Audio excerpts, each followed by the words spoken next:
Selamat pagi Ibu Christine yang saya hormati dan teman-teman yang saya hargai. Pada kesempatan kali ini, saya dengan kelompok saya, kelompok 3, akan membawakan materi tentang Kerajaan Demak atau Kesultanan Demak. Kelompok saya terdiri dari Niki, Andre, Jenny, Jocelyn, dan saya Iqbal Taneredila. Kesultanan Demak atau Kerajaan Demak adalah kerajaan Islam Jawa yang berdiri pada akhir abad ke-15 di Demak. Demak sebelumnya menjadi kabupaten yang tunduk pada Majapahit yang saat itu sudah mengalami kemunduran untuk beberapa tahun sebelum melepaskan diri pada perempat akhir abad ke-15. Menurut cerita tradisional Jawa, kerajaan ini didirikan oleh Raden Patah, anak Raja Majapahit yang terakhir, dan seorang putri raja dari negeri Tiongkok. Setelah runtuhnya Majapahit, Wali Songo menempatkan Raden Patah sebuah pemerintahan dan memberinya gelar Panembahan Jimbun. Kesultanan ini memainkan peran penting dalam kejatuhan Majapahit dan penyebaran Islam di Jawa. Sepanjang setengah awal abad ke-16, Demak berada pada puncak kejayaannya di bawah pemerintahan Trenggana. Pada masanya, Demak melakukan banyak penaklukan ke pelabuhan-pelabuhan utama di Jawa, hingga ke pedalaman yang mungkin belum tersentuh oleh Islam. Selain itu, Kesultanan Demak mempunyai kekuasaan di pesisir selatan Kalimantan, Palembang, dan Jambi. Kesultanan Palembang yang berdiri setelah keruntuhan Demak pun menisbatkan diri sebagai penerus Kesultanan Demak. Salah satu pelabuhan yang dilakukan Demak adalah Sunda Kelapa, yang pada waktu itu berada dalam kekuasaan kerajaan Sunda. Hubungan aliansinya dengan Imperium Portugal sejak tahun 1511 menjadi ancaman bagi Demak. Pada tahun 1527, pasukan dari Demak dan Cirebon yang dipimpin oleh Fathahillah melancarkan serangan ke Sunda Kelapa. Serangan itu sukses sehingga Portugal dikalahkan dan Sunda mundur ke pedalaman. Fathahillah kemudian mengganti nama pelabuhan tersebut menjadi Jayakarta. Kesultanan Demak tidak berumur panjang dan segera mengalami kemunduran ketika Trenggana terbunuh dalam perang melawan Panarukan pada tahun 1546. Sunan Prawoto kemudian naik tahta menggantikannya tetapi dibunuh pada tahun 1547 oleh suruhan Arya Panangsang Adapati Jipang yang ingin menjadi Raja Demak. Perang berebutan tahta segera terjadi dan berakhir dengan dibunuhnya Arya Panangsang oleh Joko Tingkir Adapati Pajang saat itu sebagai hukuman. Joko Tingkir kemudian memindahkan kekuasaan Demak ke Pajang, di mana ia mendirikan kerajaan baru di tempatnya yang bernama Kesultanan Pajang. Pembentukan asal-usul Demak tidak diketahui dengan pasti meskipun tampaknya didirikan oleh kemungkinan besar seorang Tionghoa Muslim bernama Cekopo. Kemungkinan besar putranya adalah orang yang oleh Komepires dalam Suma Orientalnya dijuluki Jimbun Raden Patah dan meninggal sekitar tahun 1518 lalu digantikan oleh Pati Rodim. Mungkin dimaksudkan Badruddin atau Kamarudin yang dikenal sebagai Pati Unus yang bertakhta sampai tahun 1521, orang Jepara yang menjadi menantu Raden Patah. Adik Rodim yang bernama Trenggana bertakhta dari tahun 1521 sampai 1546, sementara pada masa Trenggana sekitar tahun 1527 ekspansi militer Kesultanan Demak berhasil menundukkan Majapahit. 5. Berdasarkan babat tanah Jawi, pendiri Kesultanan Demak adalah Raden Patah atau Praba atau Raden Bagus Kasan atau Hasan. Memiliki gelar Jinbun atau gelar Tiongkok, sering disebut juga Senapati Jinbun atau Panembahan Jinbun.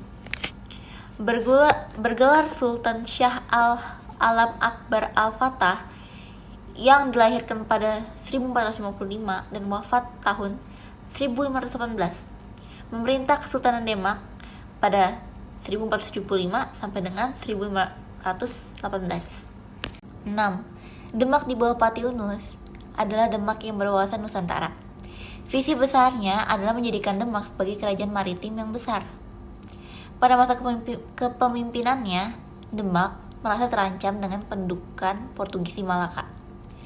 Kemudian beberapa kali ia mengirimkan armada lautnya untuk menyerang Portugis di Malaka. Di bawah Trenggana berjasa atas penyebaran Islam di Jawa Timur dan Jawa Tengah. Di bawahnya, Demak mulai menguasai daerah-daerah Jawa lainnya seperti merebut Sunda Kelapa dari Pajajaran, serta menghalau tentara Portugis yang akan mendarat di sana. Juga menaklukkan hampir seluruh Pasundan Jawa Barat. Wilayah-wilayah bekas Majapahit di Jawa Timur seperti Tuban, Madura, Madiun, Surabaya, dan Pasuruan, Kediri, Malang, dan Belambangan, kerajaan Hindu terakhir di ujung timur Pulau Jawa. Trenggana meninggal pada tahun 1546 dalam sebuah pertempuran menaklukkan Pasuruan dan kemudian digantikan oleh Sunan Prawoto, salah seorang panglima Perang Demak. Waktu itu adalah Fathahilah, pemuda asal Pasai, yang juga menjadi menantu Raja Trenggana. Sementara Maulana Hasanuddin, putra Sunan Gunung Jati, diperintahkan oleh Trenggana untuk menundukkan Banten Girang. Kemudian, hari keturunan Maulana Hasanuddin menjadikan Banten sebagai kerajaan mandiri, sedangkan Sunan Kudus merupakan imam di Masjid Demak, juga pemimpin utama dalam penaklukan Majapahit sebelum pindah ke Kudus. Kemunduran suksesi Raja Demak ketiga tidak berlangsung mulus. Terjadi persaingan panas antara Pangeran Surowiyoto atau Pangeran Sekar dan Trenggana yang berlanjut dengan dibunuhnya Pangeran Surowiyoto oleh Sunan Prawoto, anak dari Trenggana. Peristiwa ini terjadi di tepi sungai saat Surowiyoto pulang dari masjid sehabis sholat Jumat. Sejak peristiwa itu, Surowiyoto dikenal dengan sebutan Sekar Sedolepen, yang artinya sekar gugur di sungai. Pada tahun 1546, Trenggana wafat dan tampuk kekuasaan dipegang oleh Sunan Prawoto, anak Trenggana, sebagai Raja Demak keempat.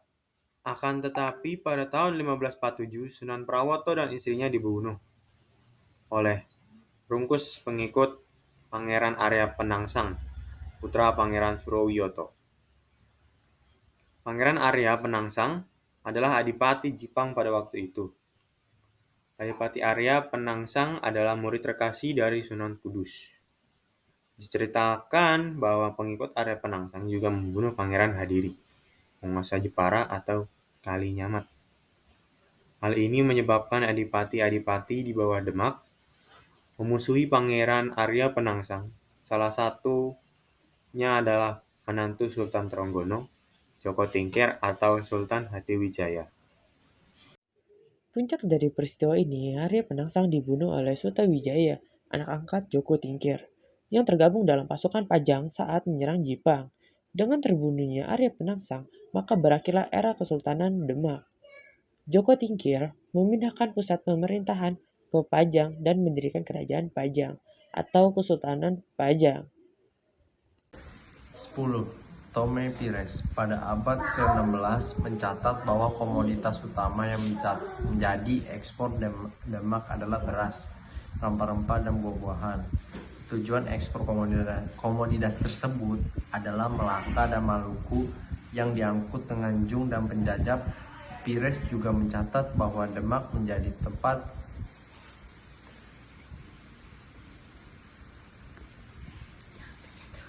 penimbunan padi yang berasal dari daerah-daerah pertanian di sekitarnya. Peranannya dalam menjadi pusat kegiatan ekonomi pertanian semakin penting setelah keruntuhan Juwana pada tahun 1513. Selain itu, perbudakan juga disebut Pires sebagai salah satu komoditas Demak. Tapi tidak diketahui apakah perdagangan budak masih terjadi pada masa itu. Demak juga melakukan kegiatan impor berupa hewan-hewan dan pakaian dari Melaka, Gujarat, dan Benggala. 11. Sistem perekonomian Demak juga didukung dengan penggunaan mata uang baik dalam negeri maupun luar negeri. Sebuah berita Tiongkok dari awal abad ke-15 menyebutkan bahwa mata uang tembaga dari Tiongkok umum digunakan sebagai mata uang di Jawa. Pires juga mencatat demikian. Dan selain itu mencatat bahwa mata uang Portugis juga dikenal dan disukai oleh orang lokal Jawa. Terdapat juga mata uang lokal Jawa yang disebut pires sebagai tumdaya atau tael. Sekian, terima kasih.